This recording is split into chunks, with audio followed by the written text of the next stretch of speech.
Hey mate. Hello sir. What are we doing? I'm just flying a quad. Okay, where we're flying it over? There. Okay, well, it's been over the car park of the police station. No, not yet, but it is going to in a minute. And why? And it isn't. No, It is. No, it isn't. Oh, it is. Okay, why is it going over the?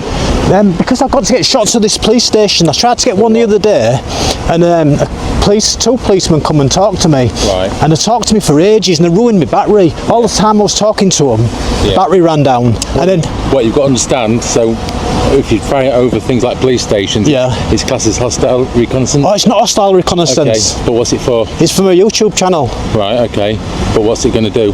It's going to sit on my YouTube channel. Yeah, but it's not, because the problem is we've got personal cars and things like that in there. We've got police officers. Oh, don't worry about them. I know, but if it's gone on the YouTube channel, it shows things that it necessarily doesn't need to. It ain't going to see any reggies from up there. The moment the officer walks up, he jumps straight to accusing the auditor of hostile reconnaissance, with nothing to back it up.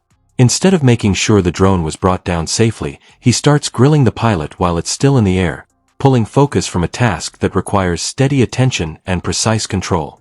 Interrupting mid-flight isn't just bad form, it's risky. If there had truly been a concern, the reasonable move would have been to first request, calmly and clearly, that the drone be landed before any questioning began. I know, but we can't say it isn't, so there are... Let me just land it while I talk. Yeah, go on. Get somebody. What's your name, dude? I actually know my name.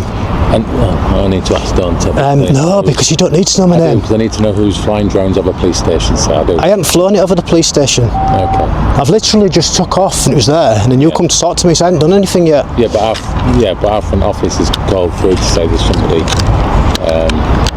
I'll tell him to stop whinging. No, because that's the job, isn't it? Yeah, but it isn't, because I'm not... I don't understand if I was doing something illegal, but I'm not, I'm just flying a quad. Yeah, but it might be classed as... Oh, it's not classed as anything, man. Flying a small drone, especially one under 250G, isn't a crime in itself, even if it's over police property. Under CAA open category rules, the key is simple. Keep the drone in sight, steer clear of restricted airspace, and follow basic safety guidelines. There's no legal requirement to ask permission from whoever owns the land beneath, whether it's a park, a business, or a police station.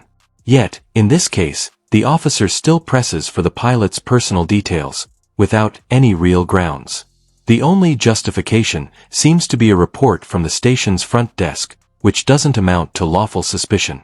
Under PACE 1984 and Section 50 of the Police Reform Act 2002, what size is that? What size? Yeah. Oh, it's about, I don't know, 6 inches or something. Weight. Oh, the weight. Yeah. The weight, it's 249.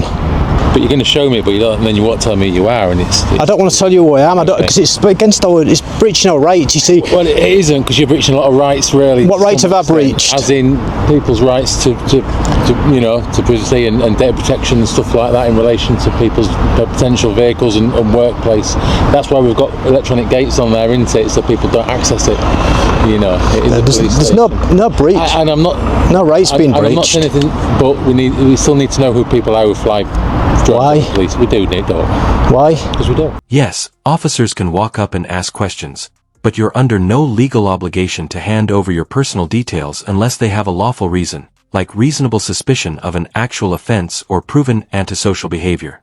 And no, we just need to know who's flying over the police station doesn't cut it.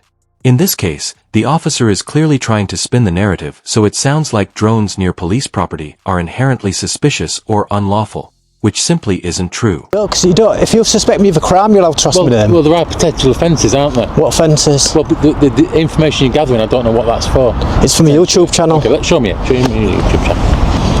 Sorry, I'm looking at it. We don't need to look any more, do you? No, but so there's that one. Oh yeah, look at more. Yeah, do you want to see more? Some more, that's all. Yeah. For me, it's just like police stations and things, because there's obviously people's vehicles. I do police stations too. And obviously, yeah, but obviously, as you know, that there's no fair.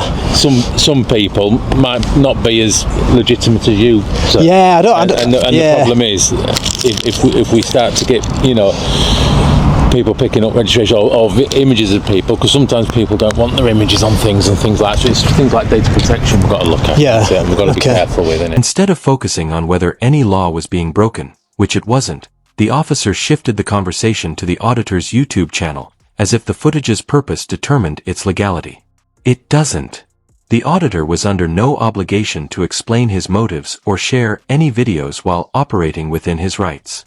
Yet, the moment the officer leaned in, watched the clips, and even held the phone, the exchange crossed a line. What began as casual conversation turned into subtle pressure, a reminder of how vague concerns can be used to justify interference with lawful activity. I can't get any faces from up there. What it is to be is about 50 metres up. So it's 249 grand one, isn't Yeah. it? Because I think there's different legislations with drones, isn't there? Yeah, it says there. Okay. Yeah. Right. I'm going to ask you to not film up, please, over the police station. Okay, I accept you've asked me. I understand you won't give me your details. Yeah. That could be different if I thought there was any offences in it. Yeah. Or if there's any. Oh yeah, if there's anything in it that would be. I believe you. I mean, if you used to say you suspect me of an offence, I'd tell you my name just like that. Yeah. What you got to remember, I mean, we can go further into things, but we can look at terrorist offences technically with people. I'm not a terrorist. No, I'm not saying you are, sir. But you know what I mean. But that's the potential that we'll get with people with drones into. Yeah, I've heard these people can really try and get footage for the really wrong reasons. Yeah. And I don't think you are. No, I'm not. But I also don't want other people to use your images that you get for the wrong reasons as well. If the officer's worry was truly about footage being misused, then Google Maps, Google Earth, and Street View would be their worst nightmare. All of them offer crisp, up-to-date aerial shots to anyone with Wi-Fi. Their job isn't to police hypothetical what-ifs, it's to deal with what's actually happening. And in this case, nothing suspicious, just someone filming a public building. The fear-driven logic falls apart fast when you realize that far more detailed images are already a click away, no auditor required. Not illegal. But they can be, can't They're not. No, but they can cause problems, can't they? No. Does that make sense? No. It can cause problems for people if people take your images for the wrong reason. If you're filming over the A63 and with the work they're doing, that's absolutely fine, isn't it? Because there's nothing in there that's of any interest to people. Okay. But what happens in a police station is of interest to some people. Yeah. Different to what your interest is in it. Does that make sense? Yeah, but I'm going to be such a distance. I'll be like, it's literally like sitting over there and filming over here with a camera phone. Yeah. And that's all. You know how tiny everything would be. You know, there's lots of reasons why it's not safe for people if people are filming a police station. That's all. I respect what you're saying, we have to take it seriously because we have to protect that because it puts us in danger at times and things like that. And I say it's not you. I don't want to put anyone in danger. I know you don't. What I'll do. But there's some people that maybe would. Yeah. So what I'll do then is I'll keep up eye out the way so no one will see me, and I won't see it. I'll see you leave now from the police station. I can't leave. An officer orders the auditor off a public footpath without a shred of legal authority. Instead of de-escalating or verifying if any law was actually broken, he skips straight to removal. Public spaces don't suddenly become off-limits because an officer feels uncomfortable. That's not law enforcement, that's overreach. And when police use authority to muscle people around without cause, they're not just bending the rules, they're eroding trust and chipping away at the very purpose of policing. Because that's why I've been sent. I can't. So we got to. Because, I can't. Because otherwise, I ain't done my job. I know, but you have done it. I haven't. For now, because it's still not allowed to be flown over the police station. It is allowed. It isn't. It is. It's the CAA that let me do it. Who? The CAA. CAA. Civil Aviation Authority. This moment highlights a serious problem. An officer trying to enforce drone laws without even knowing who the Civil Aviation Authority is, the very body that regulates every drone flight in the UK. If they don't even know the name of the authority setting the rules, how can they possibly justify stopping someone from flying? This isn't law enforcement, it's law invention on the spot. And that's how lawful rights get trampled, not by the law itself, but by those who don't even understand it. So I'll show you here. There's nothing there, look, nothing at all. Nothing. The only place in Hull is literally that. Yeah. They sometimes put temporary restrictions, but there isn't any. Right. police sometimes do come up with the terrorist stuff and try and use that against us, but it's not true. It's just an abuse of power, that really. No, it isn't, because it is. Nothing saying that you are, but people who might be interested in that, they get a lot of information that they wouldn't get any other way. So they could use your footage to gain information. That's my problem with it. And but if it's a real terrorist really come along, they could sit over there, right over there, and they could fly from over there and just fly over, get the bits, and then go. Yeah, no, yeah, of course they could. Yeah, I know they could. Okay. But it makes their life so much easier if they don't have to do it because other people are unwittingly doing it for them. Nothing on my video will be able to be any help to any terrorist, I promise.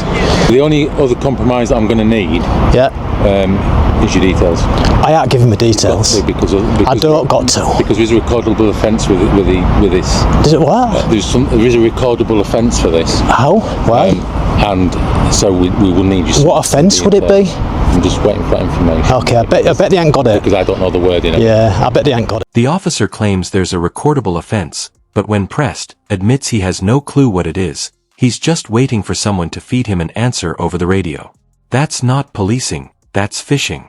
You can't demand personal details when you don't even know the law you're citing.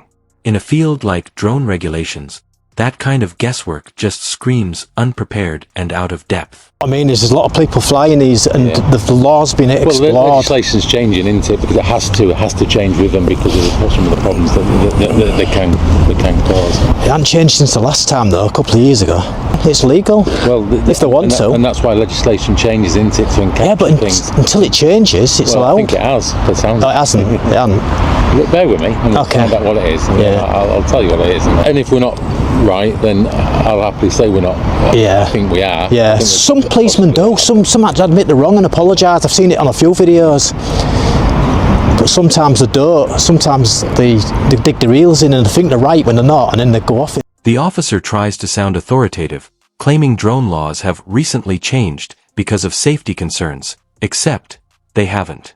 The auditor quickly calls him out, and he's right.